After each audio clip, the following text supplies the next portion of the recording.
Bom, como os irmãos sabem, nós temos trabalhado as bem-aventuranças. E como eu já expus, a gente não tem trabalhado as bem-aventuranças no texto propriamente das bem-aventuranças, mas a gente tem visto como o Senhor Jesus exemplificou cada uma dessas aventuranças. E a gente está agora na terceira, que diz assim, lá Mateus 5, verso 5, Bem-aventurados mansos, porque herdarão a terra. Bem-aventurados mansos, porque herdarão a terra. E hoje a gente vai ver como o Senhor Jesus foi manso no texto de Mateus, capítulo 26, que é o texto da nossa pregação de hoje, do verso 36 ao verso de número 68.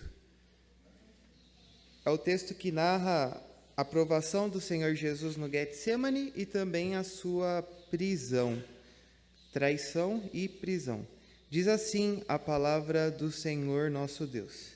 Em seguida, foi Jesus com eles a um lugar chamado Getsemane, e disse a seus discípulos, assentai-vos aqui, enquanto eu vou ali orar.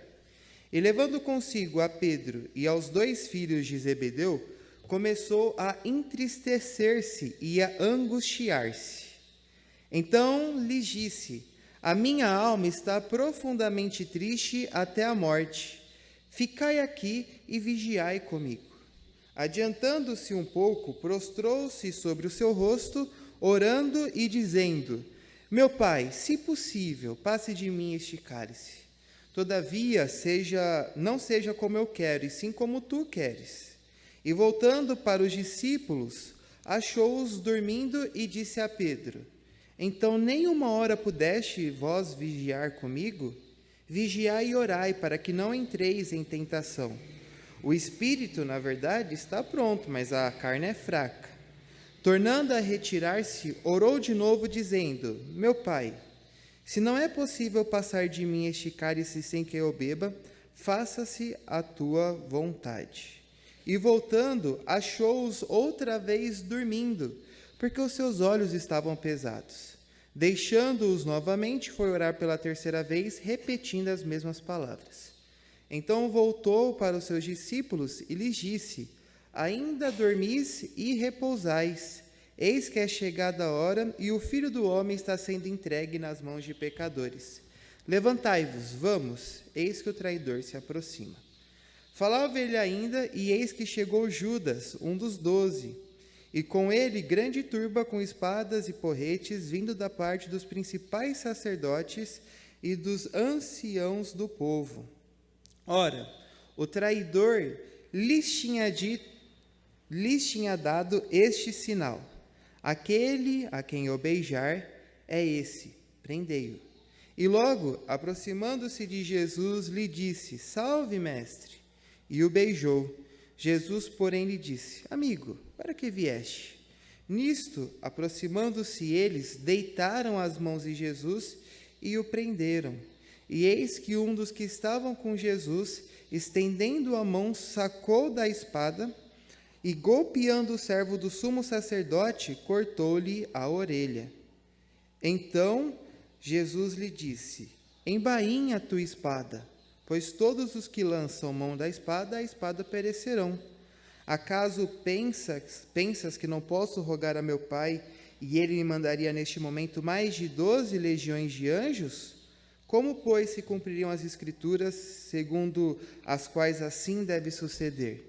Naquele momento, disse Jesus às multidões, saístes com espadas e porretes para prender-me, como a um salteador? Todos os dias no templo, eu me assentava convosco ensinando, e não me prendestes. Tudo isto, porém, aconteceu para que se cumprisse as Escrituras dos profetas. Então os discípulos todos, deixando-o, fugiram. E os que prenderam Jesus o levaram à casa de Caifás, o sumo sacerdote, onde se havia reunido os escribas e os anciãos. Mas Pedro o seguia de longe, até o pátio do sumo sacerdote. e, tendo entrado, assentou-se entre os serventuários para ver o fim. Ora, os principais sacerdotes e todo o sinédrio procuravam algum testemunho falso contra Jesus, a fim de o condenarem à morte. E não acharam, apesar de terem apresentado muitas testemunhas falsas. Mas, afinal, compareceram duas, afirmando: Este disse: Posso destruir o santuário de Deus e reedificá-lo em 3 dias. E, levantando-se o sumo sacerdote, perguntou a Jesus: Nada respondes aos que estes depõem contra ti? Jesus, porém, guardou silêncio. E o sumo sacerdote lhe disse: Eu te conjuro pelo Deus vivo, que nos diga se tu és o Cristo, o Filho de Deus. Respondeu-lhe Jesus: Tu disseste. Entretanto, eu vos declaro que desde agora vereis o Filho do Homem assentado à direita do Todo-Poderoso e vindo sobre as nuvens do céu. Então o sumo sacerdote rasgou as suas vestes, dizendo: Blasfemou!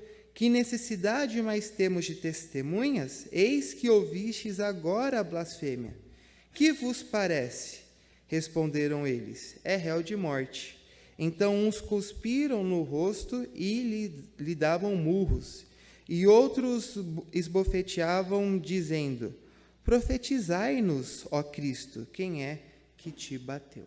Vamos orar mais uma vez? Senhor nosso Deus, nosso amado Pai, muito obrigado por este culto, por tudo que nós podemos realizar até aqui, por todos os louvores, por todas as orações, e agora te pedimos que fale ao nosso coração, que a Tua palavra nos ajude a sermos mansos como Teu Filho é manso. É isso que nós te pedimos, no nome do Teu Filho, o manso Jesus. Amém, Pai. Meus irmãos, então, nesta manhã nós iremos tratar um pouco a respeito de mansidão, olhando exatamente para esse relato aqui de Jesus, da sua prisão, da traição que ele sofreu, da provação pela qual ele passou ali no jardim do Getsemane. E quando a gente fala sobre mansidão, mansidão quer dizer gentileza, mansidão quer dizer doçura. Mansidão, eu lembro até hoje de uma definição, da época que eu estava na UPA ainda, não sei se os irmãos lembram, há alguns anos atrás, na nossa EBD, nós trabalhamos sobre a temática das bem-aventuranças. E uma das bem-aventuranças, é a mansidão, e eu lembro do Hércio nos dando essa aula, e o Hércio disse o seguinte, e eu não esqueço dessa definição dele, bem simples, mas ficou marcado. Imagine uma onça, você não cutuca uma onça com uma vara, Até existe um ditado que não se pode cutucar a onça com a vara curta, porque é perigoso. E ele disse, o manso é aquele que você, diferente de uma onça, não tem medo de se aproximar. Então, quando você tem um animal manso, você chega até ele, você faz carinho, você pode chegar perto que você sabe que ele não vai revidar contra você. E essa definição foi marcante para mim. Mansidão tem a ver com isso, com gentileza. E as Escrituras tratam, no Antigo Testamento, mansidão como uma espera calma diante do Senhor. Então, diante de Deus, você está calmo diante das circunstâncias. Então, não importa o que aconteça, como diria aquela nossa música, nós estamos calmos, serenos e tranquilos. Então, mansidão tem a ver com essa gentileza, com essa calma, com essa temperança e tranquilidade diante das circunstâncias. E aí acaba havendo uma associação entre mansidão, humildade e paciência. Por exemplo, o Senhor Jesus diz lá em Mateus capítulo 11, verso 29, Tomai sobre vós o meu jugo e aprendei de mim, porque eu sou manso e humilde de coração, e achareis descanso para a vossa alma. O que ele está ensinando para a gente é, vinde até mim, porque eu sou manso, e vejam aqui a associação com humilde. Eu aceito a vontade do meu Pai. Eu vim para cumprir o desejo do meu Pai. E é nisso que ele se caracteriza como manso. Ele é paciente. Diante das circunstâncias, ele entende os propósitos de Deus. E isso faz com que ele seja uma pessoa calma, tranquila. Então, a gente pode ver que o Senhor Jesus, no momento da sua prisão, foi alguém manso. Ele foi alguém que aceitou as circunstâncias, ele foi paciente, ele entendeu os propósitos de Deus para aquele momento. E a gente vê como, com que doçura, com que temperança, com que equilíbrio ele lida com a circunstância. E isso é mansidão. Então eu quero olhar para o exemplo do Senhor Jesus e mostrar como ele foi manso nessa circunstância. E trazer para nós como nós também devemos ser mansos. E talvez essa seja uma das maiores dificuldades que nós temos. Quando alguém nos bate na face direita, nós simplesmente entregar à esquerda também.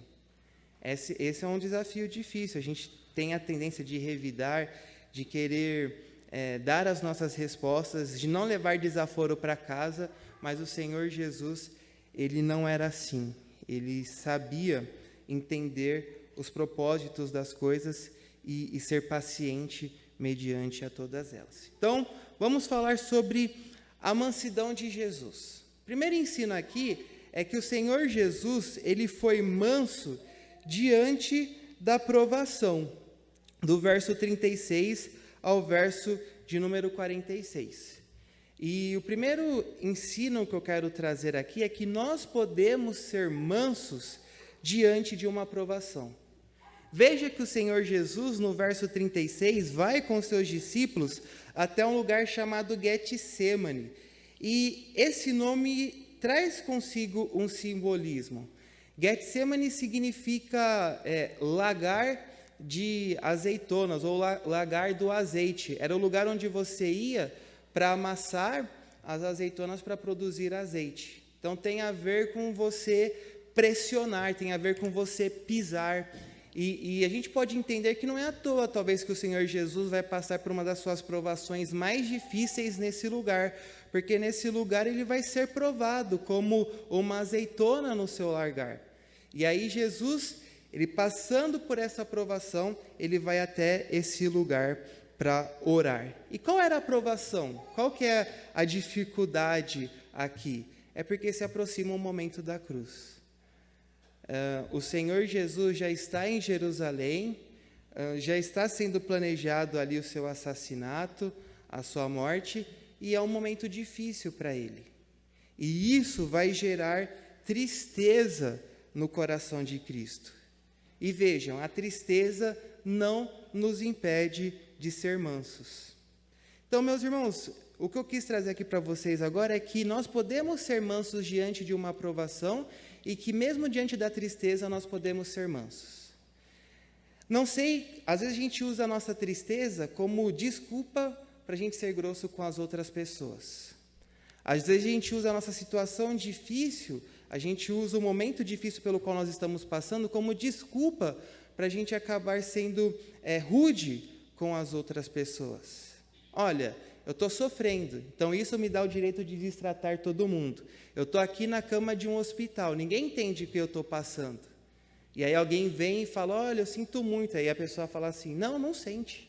Você não sabe o que é estar passando pelo que eu estou passando.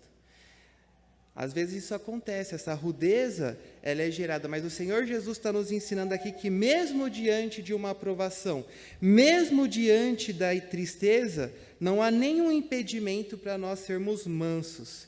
Eu gosto de uma série chamada Monk, eu não sei quantos já assistiram, mas é uma série um pouco antiga de um detetive que ele tinha problemas com toque e tudo mais, e ele era um detetive. E num episódio ele acaba sofrendo um acidente. A assistente dele permite que ele se acidente e ele acaba ficando numa cadeira de rodas por um tempo.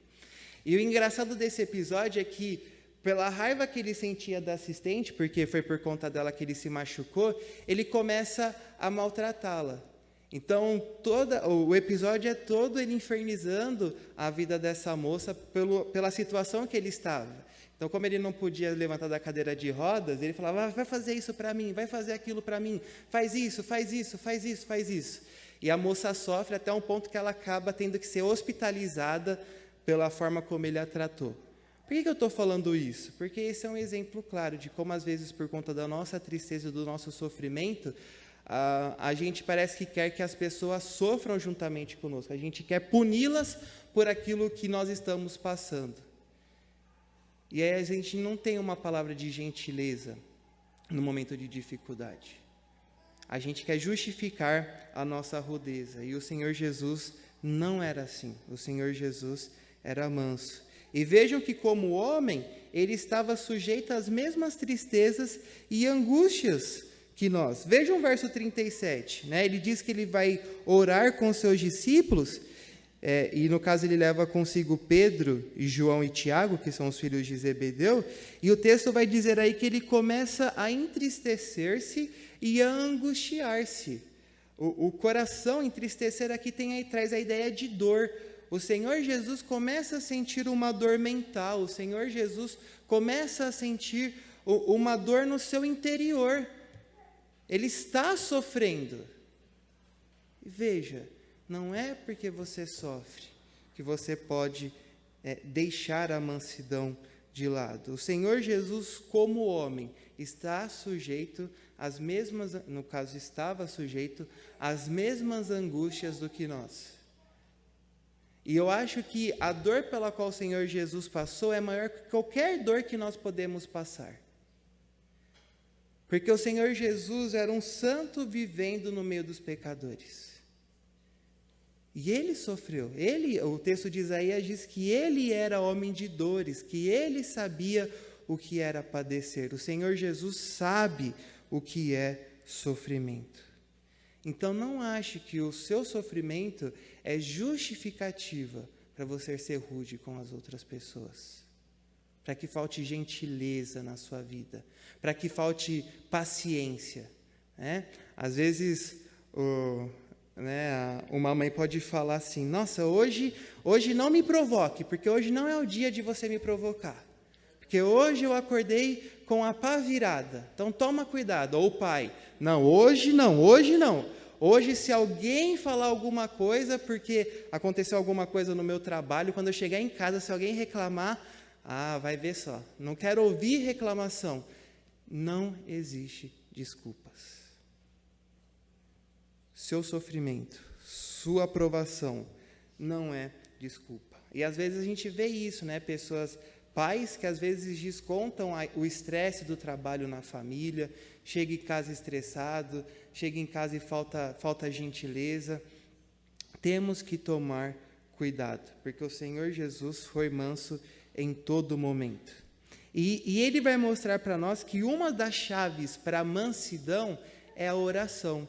A gente tem o Senhor Jesus orando 3 vezes nesse momento aqui. Então vejam só o que ele diz no verso 36. Ele diz para os seus discípulos, fiquem aqui porque eu vou ali orar.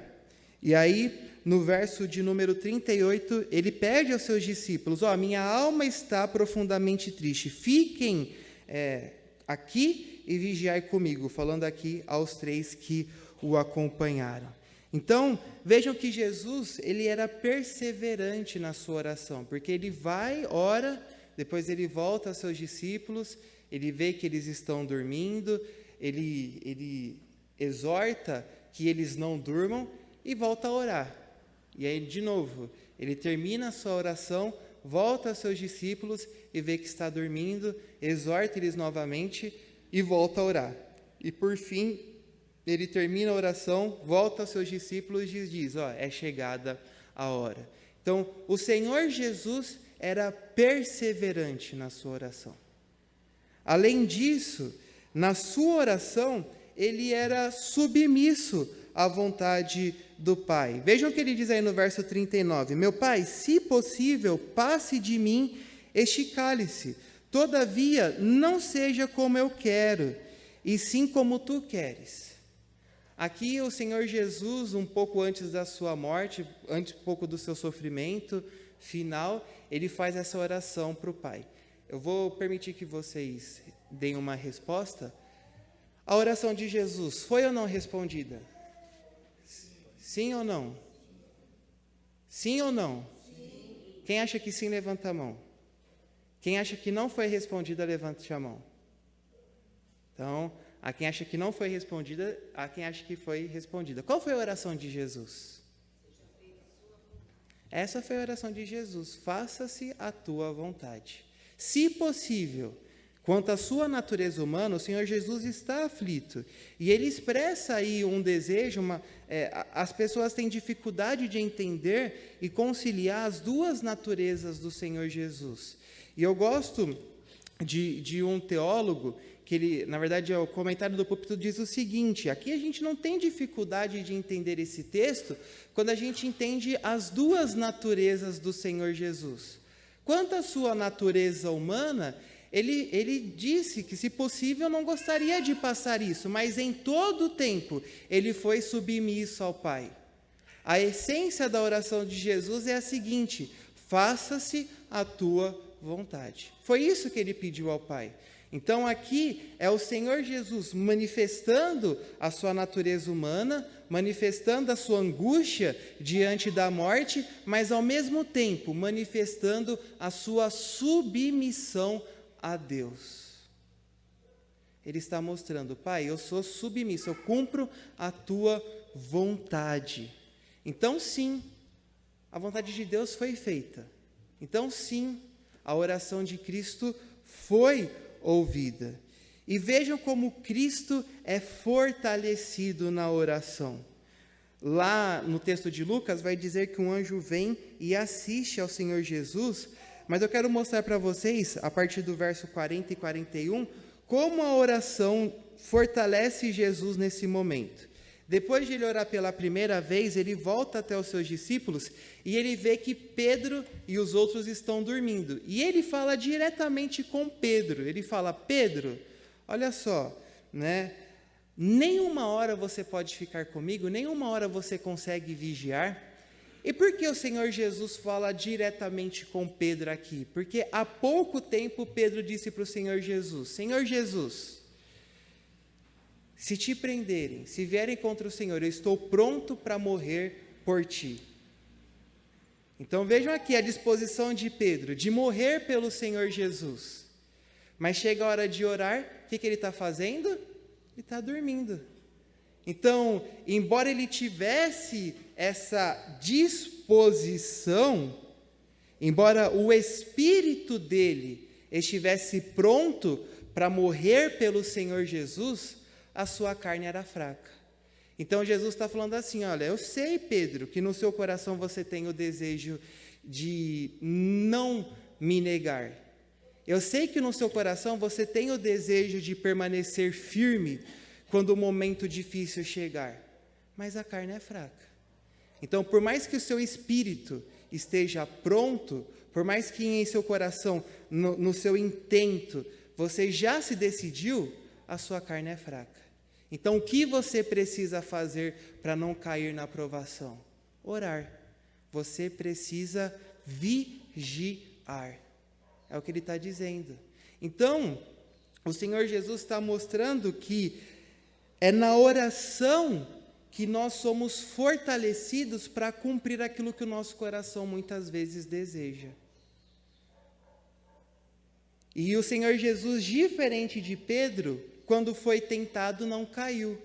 Porque aqui, o Senhor Jesus podia falar: olha, vou desistir dessa missão, não vou cumprir a vontade do Pai. Podia não, a gente sabe que isso não poderia acontecer, mas ele está sendo tentado a isso.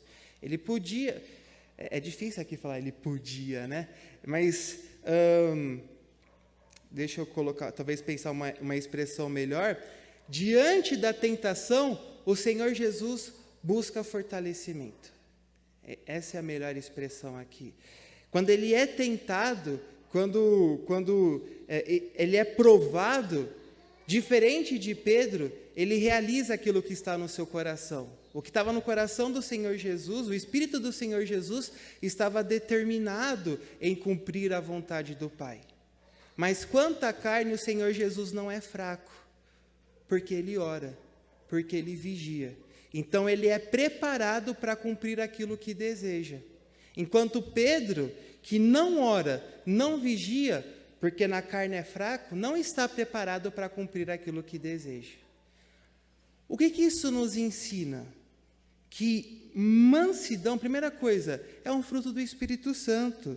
Está lá em Gálatas capítulo 5, 23, quando é listado o fruto do Espírito Santo, diz lá, mansidão, domínio próprio, contra essas coisas não há lei. Então, para nós cumprirmos, para nós sermos mansos, não depende do seu simples querer. Não adianta você falar assim, hoje eu não vou me estressar contra os meus filhos. Hoje não, hoje eu vou ser amoroso, hoje eu vou dar abraço, hoje eles podem aprontar, que eu não vou ficar gritando com eles. Hoje não vou fazer isso. Hoje eu não vou estressar com meu marido e com a minha esposa. Não, hoje não. Hoje eu sei que ele vai deixar a toalha em cima da cama, vai deixar a tampa do vaso aberto, mas eu não vou me estressar com ele. Hoje não. Hoje eu vou ser manso. Se nós não orarmos por estas coisas, isso não vai acontecer. Você não vai ser manso. Pelo contrário, você vai se irritar, você vai ser rude, você vai brigar, você vai fazer escândalo, porque mansidão é fruto do Espírito Santo. Então, você quer ser manso? É preciso orar. É preciso precisa vigiar, para que a carne seja fortalecida, para que se cumpra aquilo que o Espírito deseja.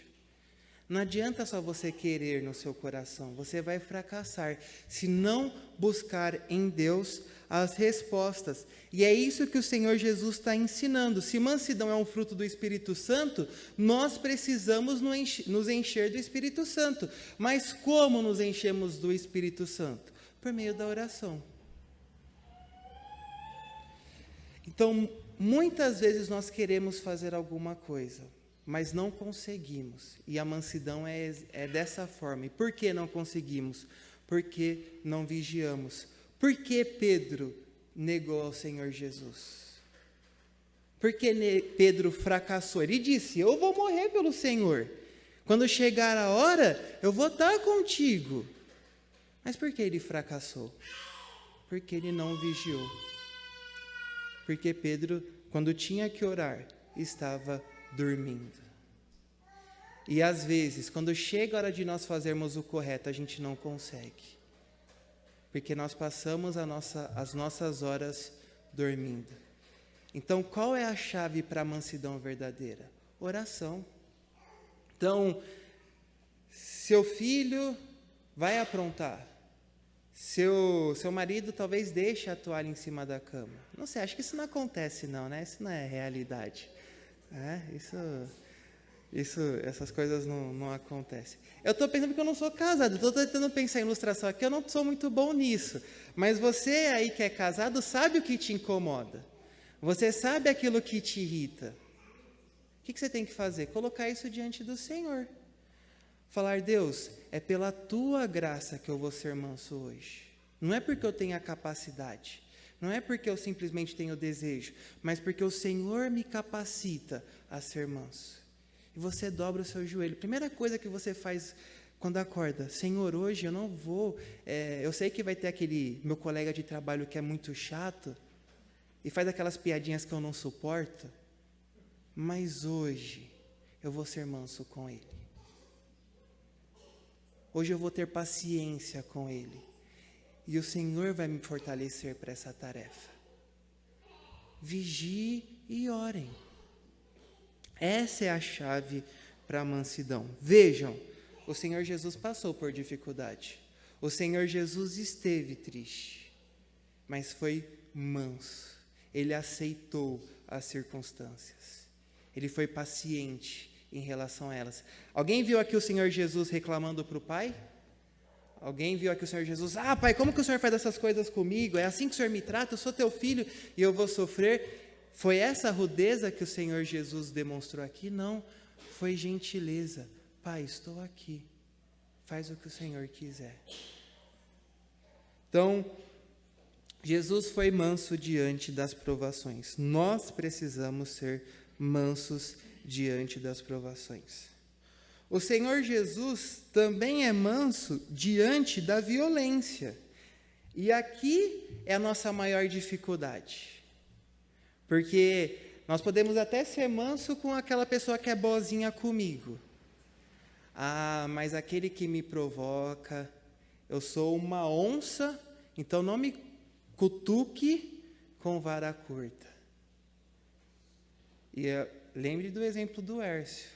O manso é aquele animal que você não precisa de vara nem para cutucar. Você pode cutucar com o dedo lá, e o máximo que ele vai fazer é ficar ronronando. Já viu o gato? Gato manso é assim, você provoca, você faz assim, e o gato é mansinho, não faz nada. Meu gato é super mansinho. É muito engraçado. Às vezes eu fico bravo com ele, não sou gentil com o meu gato, mas ele só fica assim, olhando para mim. Então não adianta gritar, não adianta fazer nada, que o gato é manso. Né? Não se assusta. É difícil nós fazermos isso quando alguém nos provoca. É difícil responder rudeza com gentileza. E o mundo vai ensinar para você. Alguém é grosso com você? Cara, não engole sapo, não. Para que levar desaforo para casa? Alguém foi grosso com você? Dá aquela resposta. Pá! Mexeu comigo? Vai levar. Eu vi um pastor, estava pregando, tem um amigo que ele manda uns memes para mim assim, aí tinha um pastor lá pregando e de repente dois pastores, um pregou e o outro respondeu à pregação dele. Então eu falo assim, tá vendo aí, se pregar contra o que eu não gosto, não mexe comigo não, porque eu não levo desaforo. Dois pastores brigando na frente da igreja, no meio do púlpito assim, um depois do outro. Se isso acontece até dentro da igreja, então a gente tem que tomar cuidado. Às vezes as pessoas vão ser rudes com a gente. As pessoas, talvez num dia de mau humor delas, vão falar o que não sabem, o que não entendem. Qual deve ser a nossa resposta? Sermos mansos. Não reagir à violência com mais violência. Vejam, nós podemos ser mansos diante da falsidade. Então, olha só o que acontece aí no verso 47. O Senhor Jesus vai ser traído por um dos 12. É Judas, aquele que durante 3 anos esteve acompanhando o Senhor Jesus no seu ministério. Um daqueles que foram escolhidos para estar no círculo mais íntimo do Senhor Jesus. Judas acompanhou Cristo nas suas viagens. Judas testemunhou os milagres do Senhor Jesus. Ele era próximo de Cristo. E ainda assim, ele vai trair Deus. Olha a falsidade desse homem. Ele vai trair o Cristo. E ele trai Cristo com um beijo. No verso 48 ele diz assim, aquele a quem eu beijar, a esse prendei-o. Então, os fariseus estavam procurando a oportunidade para prender o Senhor Jesus. Já fazia tempo que eles planejavam. E chegou esse homem até eles e falou, olha, eu vou entregá-los. Se vocês me pagarem, eu vou entregá-los. Se vocês me pagarem, eu entrego ele para vocês. E os fariseus falaram, essa é a oportunidade, era o que faltava. Está vendo? Alguém dentre eles, aí desses galileus, vai nos entregar o chefe deles. E eles pagam a Judas. E Judas vai dizer o seguinte, aquele a quem eu beijar, peguem esse homem. Não demorem. Então imagina, eles podiam talvez ter medo que quando pegassem o Senhor Jesus as pessoas fossem reagir, que fosse ter uma revolta. Eu falo assim, eu vou mostrar quem é, rapidamente vocês façam isso. E era costume naquela época que um discípulo cumprimentasse o seu mestre com um beijo. Então quando você era um discípulo de alguém, você chegava até o seu professor, você dava um beijo no seu professor, falava assim, professor, tudo bem? Jesus era o rabi, Jesus era o mestre, Jesus era o professor de Judas. E Judas faz algo que seria natural. Talvez até para não levantar suspeita dos outros discípulos. Judas não fez nada demais, só cumprimentou o Senhor com um beijo. Mas aqueles homens sabiam o que isso significava. Sabiam que aquele beijo era um sinal de traição. E o Senhor Jesus, em outro evangelho, pergunta para Judas: é com um beijo que você trai o Filho do Homem? Então, é um sinal de respeito. E Judas vai usar palavras mentirosas. Ele vai dizer aqui: salve, mestre. A palavra salve é alegra-te, mestre. É no sentido de estou feliz por te ver. É isso que significa salve, mestre, aqui. Estou feliz por ver você. Quando você vê um amigo, né? Ontem um amigo mandou mensagem para mim, acho que ele estava mentindo, mas brincadeira. Ele falou assim: senti saudade, falta sua ontem no Cabo Sul, que pena que você não foi, fez falta. Aí eu falei: duvido, brincadeira, mentira. Seria isso. Nossa, como é bom ver você. É isso que Judas está dizendo para o Senhor Jesus aqui. Falsidade. Mas ainda assim o Senhor Jesus chama esse homem de amigo.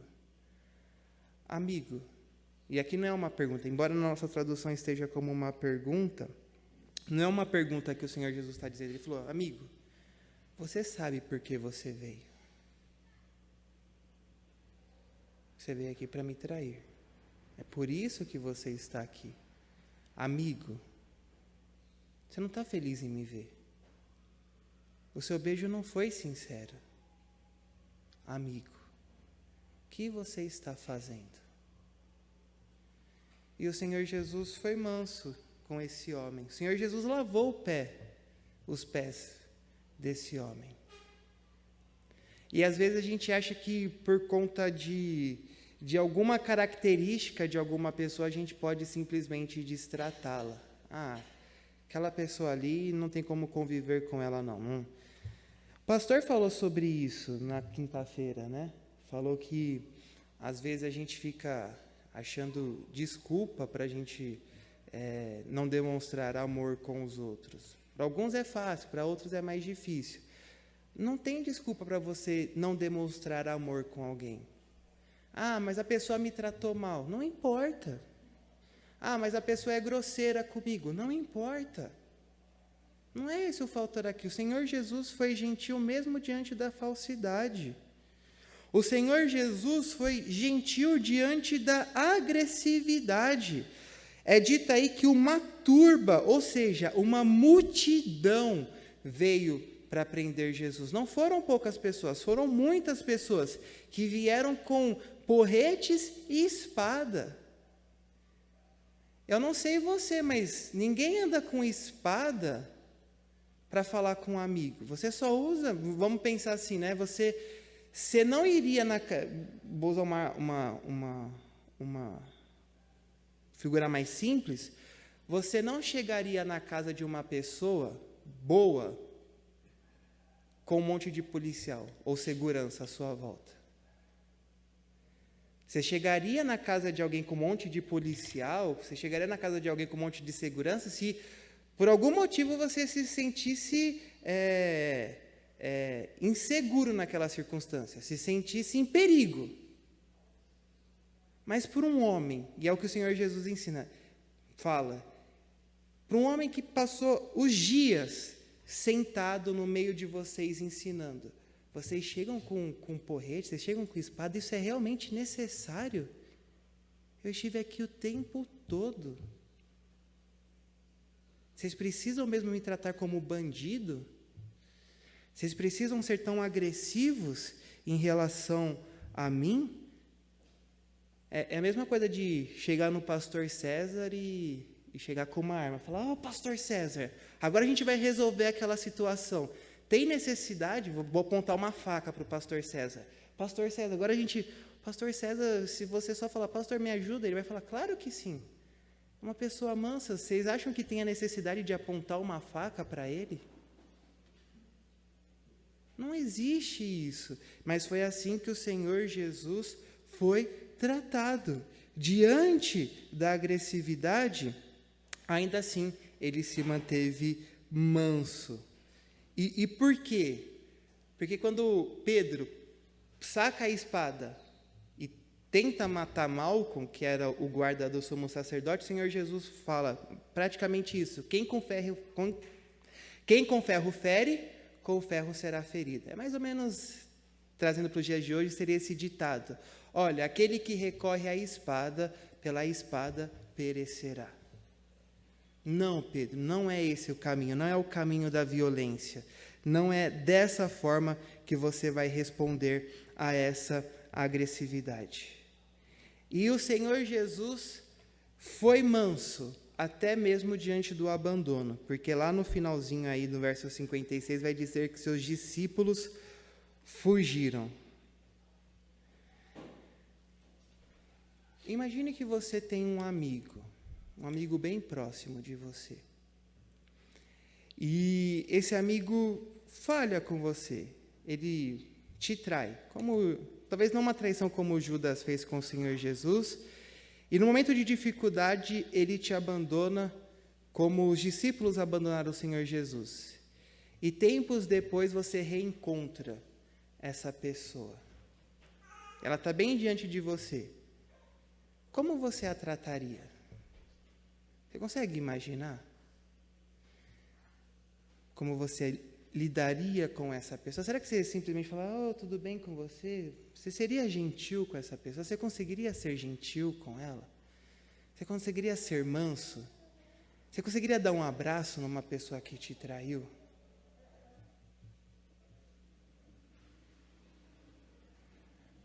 Eu creio que isso é muito difícil para nós, porque quando as pessoas agem com algum tipo de violência, seja violência física ou mental, é muito difícil a gente responder isso com gentileza. Mas é o caso do Senhor Jesus. Nem a falsidade, nem a agressividade, nem o abandono fizeram com que Cristo deixasse de ser manso. E tudo isso por uma outra chave da mansidão do Senhor Jesus. Ele reconhecia a soberania de Deus. Quando Pedro corta a orelha de Malco, o Senhor Jesus diz: você acha que se eu quisesse, eu não podia rogar ao meu Pai, ele mandaria 12 legiões de anjo para me acudir? Uma legião é em cerca de 5.000 homens. O que ele falou, você acha que se eu pedisse, meu Pai não poderia enviar 60.000 anjos para me proteger agora? É claro que se eu quisesse, eu podia pedir isso.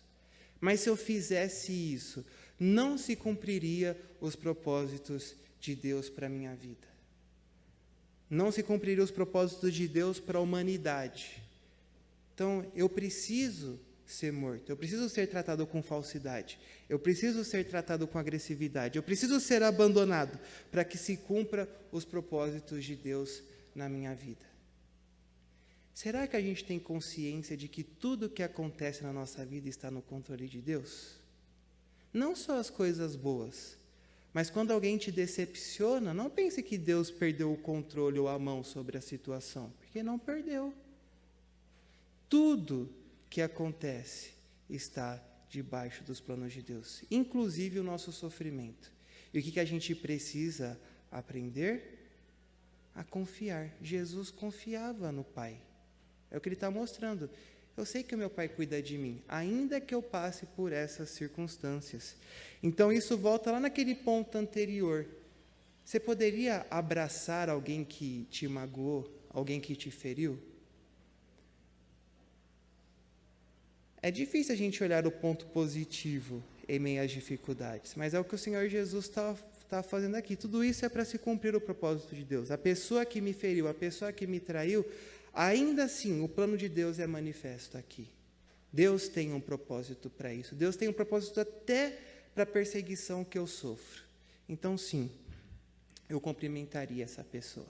Não porque eu sou bom, mas porque o Espírito Santo me capacita até a perdoar aqueles que agem contra mim. Foi sobre perdão que o pastor falou nessa quinta-feira. Então, sim, às vezes a gente precisa perdoar. Eu vou usar a ilustração do Senhor, tá bom? Aqui, de uma irmã que brigou com outra, E toda vez que chegava na igreja, mais ou menos assim, né? Ela olhava, via onde a irmã estava sentada, para ela sentar do outro lado. Porque caso o pastor falasse assim, olha para o irmão que está do seu lado e ore por ele. Ele falasse, não, esse aqui não, então tem que ficar lá do outro lado. Que você pedir para orar por esse aqui, essa eu não vou sentar do lado. Não. Está vendo como essa rudeza, como essa falta de perdão, como essa falta de mansidão nos atrapalha? Só consegue perdoar quem é verdadeiramente manso. Para perdoar é necessário ser manso e humilde. E o Senhor era essas duas coisas. E isso porque Jesus entendia o propósito do Pai para a sua vida. Toda vez que você trata violência com violência, você está dizendo, eu não entendo o que Deus tem para mim. E Paulo nos ensina, não te deixes vencer do mal, mas vence o mal pelo bem. Porque é isso o que Deus quer para a minha vida. Que eu não seja vencido pelo mal, mas que eu vença o mal pelo bem. E só pode fazer isso quem tem consciência de que Deus está cuidando de todas as coisas. Deus dirige a minha vida. Então, eu não estou, quando eu sou bondoso com alguém que me tratou mal, eu não estou perdendo. Eu não estou sendo defraudado. Eu não estou sendo perdedor, porque a história é a seguinte, quando você distrata o outro, você é o vencedor. Quando é o contrário, o cara saiu perdendo. Não, você vence quando você responde de uma maneira diferente. É uma outra lógica de vitória. Você não é o vencedor numa discussão quando você sai por cima e falando, humilhei aquela pessoa, viu, nunca mais mexe comigo. Você perdeu a batalha aí. A gente vence pelo bem. E só para a gente encerrar, tá bom? Jesus foi manso diante da malignidade. Jesus foi manso aí mesmo diante da injustiça, dos versos 57 aos versos de 68. O julgamento do Senhor Jesus foi um julgamento que ocorreu em tempo indevido. O sinédrio não podia se reunir à noite, mas no verso 57 mostra aí que eles se reuniram na casa de Caifás. E os outros evangelhos falam que eles fizeram isso durante a noite, ou seja, era uma coisa proibida. O julgamento do Senhor Jesus foi imparcial, porque diz aí o verso 59 que eles procuravam um falso testemunho contra o Senhor Jesus, e o julgamento dele foi manipulado, porque eles contrataram falsas testemunhas. Ou seja, esse homem foi injustiçado. Mas mesmo diante da injustiça, ele continuava sendo manso. E eu quero chamar a atenção que Deus deve ser a nossa resposta diante da injustiça. Se alguém te ofende, o que você responde? Pensa aí no seu coração. Se alguém te ofender, qual que seria a sua resposta? Se alguém te cutucasse com uma vara, como você responderia?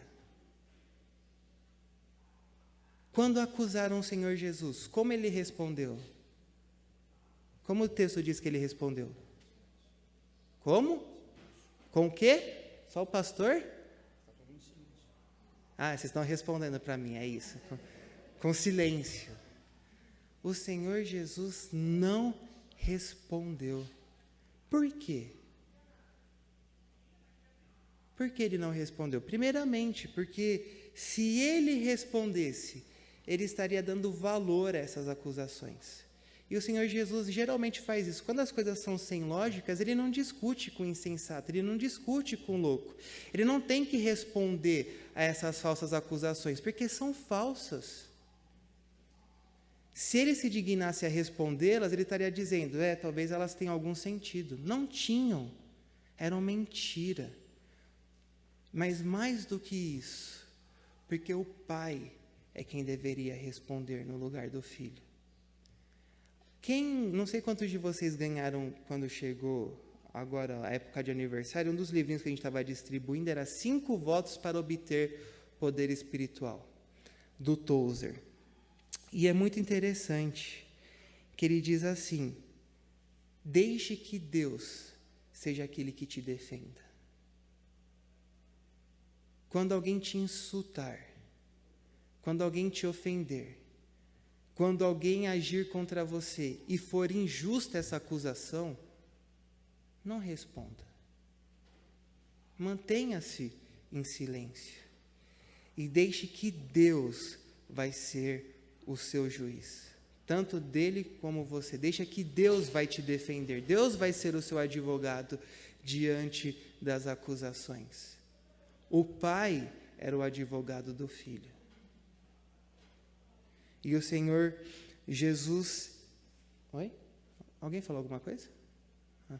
O Senhor Jesus não responde, pelo contrário, né? Ele deixa que o Pai responda no seu lugar. Lembre-se do que Paulo também nos ensina lá em Romanos 12. Não vos vinguei a vós mesmos, amados, mas dai lugar à ira, porque está escrito: a mim me pertence a vingança, eu é que retribuirei, diz o Senhor. Quando você engole o sapo, não é porque você é simplesmente um tolo. O cara aí é bobão, ele engole sapos. É porque ele sabe que Deus o defende. Não respondam os seus acusadores. Deixe que Deus defenda a sua causa. Ele pode te defender contra as falsas acusações. E ainda que demore, o juízo de Deus não tarda. No tempo certo, Ele trará as respostas. Já viu gente que às vezes ouve alguma coisa e vira aquele não, mas você não pode falar assim, não sei se não, e vira uma confusão, vira uma discussão. E aí, geralmente tem uma frase: quem grita perde a razão. Você pode até estar certo, mas a partir do momento que você foi, discutiu, brigou, gritou com outro, ainda que você estivesse certo, você perdeu toda a sua razão, por mais que estivesse certo. Então deixa Deus te defender diante da injustiça.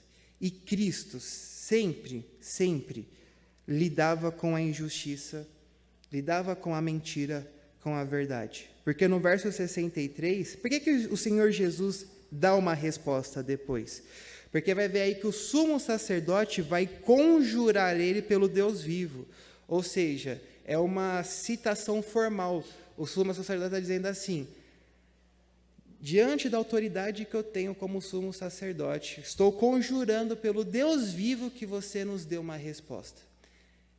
E se Jesus ficasse em silêncio, ele estaria, na verdade, dizendo: não, o que você diz de mim não é verdadeiro. Então, se Jesus não respondesse, ele estaria dizendo: não, eu não sou o filho de Deus, porque o sumo sacerdote está o conjurando. Não sei se isso acontece hoje no tribunal, que você não pode mentir. Aí você coloca a mão sobre a Bíblia, ainda acontece isso. Agora eu sei que não mais. Não com a mão sobre a Bíblia. Antigamente, sim, né? Lá nos Estados Unidos, você coloca. Hoje em dia você pode colocar. Eu vi lá uma reportagem, você pode colocar a mão sobre um livro de ciências e falar: não vou mentir. Você pode usar qualquer livro. Mas você colocaria a mão sobre a Bíblia e diria: não vou mentir. É isso que está acontecendo aqui. O Senhor Jesus está formalmente sendo perguntado: você é o Filho de Deus? Você não pode não dar uma resposta, porque você colocou a mão agora sobre a Bíblia. Eu conjurei pelo nome de Deus vivo. Aí Jesus tem que responder ao sumo sacerdote, porque se ele não responde, é como se ele estivesse negando a acusação. E aí sim Jesus responde: sim, na verdade, você disse que eu sou. E eu declaro uma coisa: a partir de agora, você vai ver o Filho do Homem assentado à direita de Deus. Ele está dizendo: eu sou o Deus Todo-Poderoso. Eu sou o Deus vivo. Eu sou aquele que tem o poder. Eu sou aquele que se assenta à direita do Pai.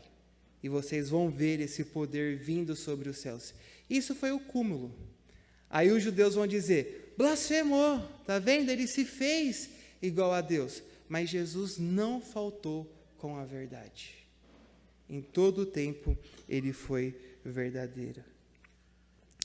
E aí é quando eles dizem, então o que ele merece? A morte. E começam a cuspir, batem em Jesus, esbofeteiam Jesus, e olha a ousadia desses camaradas. Enquanto eles batem em Jesus, eles falam, profetiza quem foi que te bateu. É muita cara de pau. Quem foi? Diz aí, profetiza quem te bateu. Mas vejam, mesmo diante dessa perversidade, o Senhor Jesus continuou sendo manso. Meus irmãos, esse homem é aquele que, como ele disse, tem o poder de Deus. Ele podia ter simplesmente fulminado aqueles homens. Ele tinha todo o direito de fazer isso, porque a injustiça foi cometida contra ele. Se ele quisesse, todos eles poderiam ter sido extintos naquele momento. Ele tinha o poder para isso. Mas ele não o faz, porque ele é manso. Porque ele aceita a vontade de Deus para a sua vida. Será que nós somos mansos?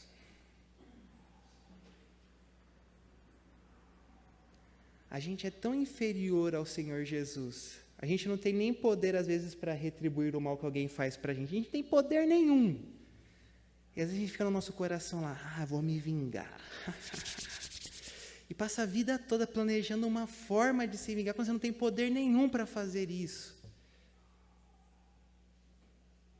Porque nos falta mansidão. E como eu disse, só é possível perdoar quando somos mansos. Quando nós aceitamos a ofensa. Precisamos aprender da mansidão do Senhor Jesus. Não vos vinguei a vós mesmos, mas dai lugar à ira, porque está escrito, a mim pertence a vingança. Então, da próxima vez que você for ofendido, da próxima vez que você for incomodado, da próxima vez que acontecer alguma coisa que você não gosta, algo que te gere desgosto, pense qual vai ser a sua resposta diante dessa circunstância. E que a resposta seja uma resposta mansa. Orem por isso e creiam que Deus está no controle de toda e qualquer situação. Sejam mansos, irmãos. Sejam mansos e vocês herdarão a terra. Que Deus nos abençoe. Vamos orar, encerrando. Senhor nosso Deus, muito obrigado, Pai, porque o Teu Filho foi manso em nosso lugar. Ele aceitou toda ofensa que Ele não tinha cometido, Pai. E Ele aceitou toda a punição pelos pecados que Ele não havia cometido. E o que nós te pedimos, Pai, é que o Senhor nos ajude a sermos mansos como Cristo foi. Porque isso é um fruto do Teu Santo Espírito. Todos nós já fomos capacitados a sermos mansos. Que esse desejo não esteja apenas no nosso espírito, mas que a nossa carne possa ser fortalecida para cumprir a Tua vontade. Pai, diante das provações, diante da violência e diante de toda a malignidade, Pai, nos ajude a sermos mansos. Que nós possamos amar até aqueles que nos perseguem. Que possamos dar a outra face quando ofendidos. E que possamos perdoar, Pai. Porque em tudo, essa tem sido a Tua vontade para nós. É o que nós te pedimos, no nome do Teu Filho amado Jesus. Amém, Senhor.